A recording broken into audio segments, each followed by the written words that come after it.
Bonjour à tous, nous sommes aujourd'hui le 8 mai, journée de commémoration en France pour le 81e anniversaire de la victoire alliée et la fin de la Seconde Guerre mondiale. Le président de la République Emmanuel Macron va déposer une gerbe au pied de la statue du général de Gaulle sur les Champs-Élysées en fin de matinée.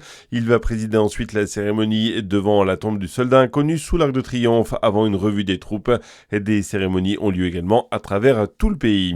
Des commémorations alors que le contexte international reste très tendu. Les États-Unis annoncent avoir ciblé des installations militaires iraniennes hier soir après l'attaque de plusieurs de leurs navires dans le détroit d'Ormuz. De son côté, Téhéran accuse Washington d'avoir violé le cessez-le-feu en vigueur depuis près d'un mois. Malgré ces frappes, la trêve reste en vigueur. D'après Donald Trump, le président américain parle de broutille.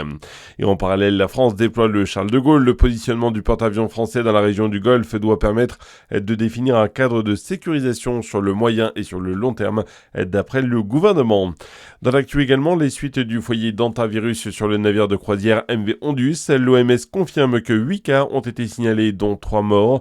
5 de ces 8 cas sont confirmés. Un Français qui a pris l'avion avec un cas confirmé a été isolé en raison de symptômes bénins. Les 5 autres ressortissants français à bord du navire ne présenteraient pas de symptômes inquiétants.